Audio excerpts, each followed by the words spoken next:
Assalamualaikum warahmatullahi wabarakatuh. Halo semuanya, selamat datang di video pembelajaran kali ini.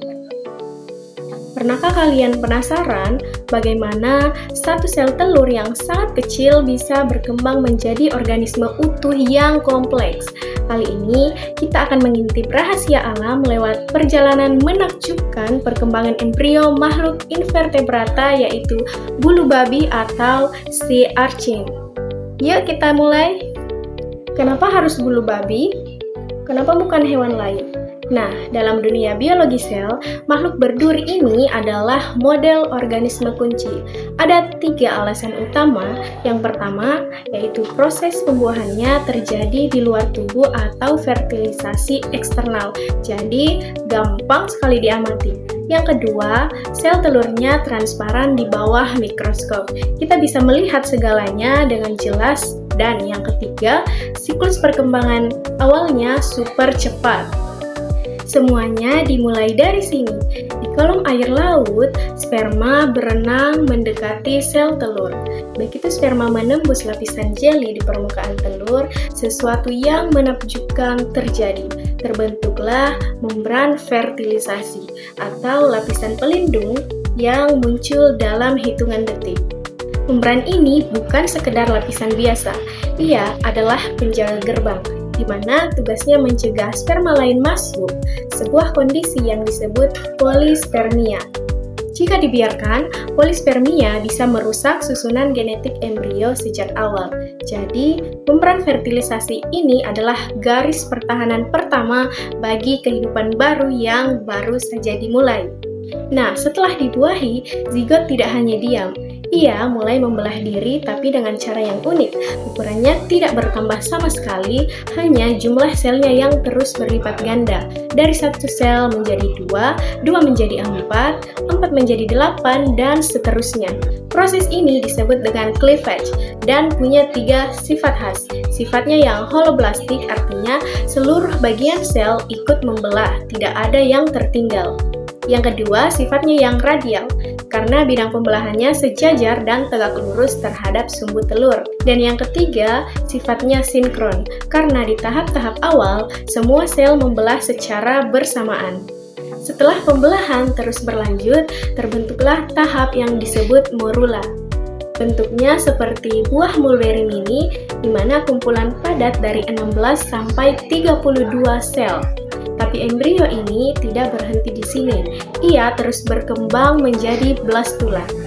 Nah, sebuah bola berongga yang hanya terdiri dari 1 lapis sel dengan rongga berisi cairan di tengahnya yang disebut blastosel. Di sini, blastula mulai menumbuhkan rambut-rambut halus yang disebut silia. Silia ini berfungsi seperti dayung mikroskopis yang membuat embrio mulai berputar-putar di dalam membrannya sendiri. Tanda bahwa ia sudah mulai hidup secara aktif. Sekarang kita masuk ke salah satu tahap paling krusial dalam embriologi, yaitu tahap gastrulasi. Di sini, di mana embrio yang masih sederhana mulai membentuk lapisan-lapisan tubuh dan sumbu utamanya dari semua organ yang akan terbentuk nantinya. Mari kita perhatikan baik-baik bagian ini. Sel-sel di kutub vegetal embrio mulai membentuk lekukan ke dalam, seolah ada yang mendorongnya dari luar. Proses ini disebut invaginasi.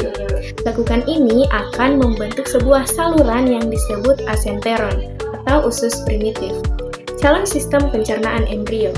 Sementara itu, lubang tempat masuknya lekukan ini disebut blastopor. Blastopor ini nantinya akan berkembang menjadi anus. Ini adalah ciri khas dari kelompok hewan Deuterostomia, kelompok yang juga mencakup manusia. Jadi, ada kemiripan jalur perkembangan antara bulu babi dan kita. Dari proses gastrulasi ini terbentuklah 3 lapisan dasar yang akan menjadi cetak biru seluruh tubuh embrio. Yang pertama, lapisan ektoderm atau lapisan paling luar yang nantinya akan berkembang menjadi epidermis atau kulit luar serta sistem saraf larva. Yang kedua, lapisan ektoderma, lapisan dalam yang melapisi saluran pencernaan atau asenteron dan akan membentuk organ-organ internal. Dan yang ketiga, yaitu lapisan mesoderm, lapisan yang terbentuk dari sel-sel mesenkim yang bermigrasi secara aktif.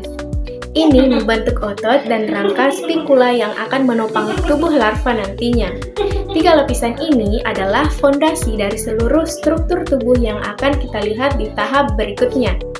Dan inilah hasil akhirnya, larva Pluteus. Perhatikan perbedaan mencolok dari induknya. Bulu babi dewasa memiliki simetri radial, tapi larva Pluteus justru memiliki simetri bilateral seperti tubuh kita. Larva ini memiliki lengan panjang yang disokong oleh kerangka kalsium, hasil kerja keras mesoderm yang kita bahas sebelumnya. Lengan-lengan ini bukan hiasan, fungsinya penting yaitu memungkinkan larva berenang bebas di lautan sambil menyaring plankton sebagai makanannya. Nah, dari satu sel telur yang diam, kini menjadi makhluk mungil yang sangat aktif menjelajahi lautan. Nah, coba kita bayangkan seluruh proses luar biasa yang baru saja kita bahas dari sel telur, fertilisasi, pembelahan, gastrulasi sampai menjadi larva Pluteus yang lengkap. Semuanya terjadi hanya dalam waktu sekitar 48 jam atau selama 2 hari saja, bandingkan dengan kompleksitas yang terjadi di dalamnya. Pembentukan ribuan sel, 3 lapisan tubuh, sistem saraf, sistem pencernaan, bahkan kerangka kalsium, semua dalam waktu yang sangat singkat. Inilah alasan mengapa bulu babi menjadi favorit para peneliti biologi perkembangan. Mari kita rangkum perjalanan waktunya. Pada jam ke-0, semuanya dimulai dari zigot atau hasil pembuahan. Hanya dalam 6 jam, embrio sudah menjadi blastula, pola berongga berselia. Di jam ke-14, gastrulasi sudah menjadi atau membentuk lapisan-lapisan tubuh.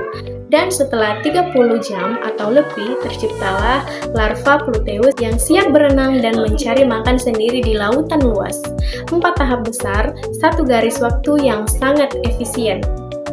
Nah, begitulah kisah singkat tentang bagaimana satu sel kecil bertransformasi menjadi makhluk hidup yang utuh. Sekian dari saya. Terima kasih telah menonton video saya. Wassalamualaikum warahmatullahi wabarakatuh.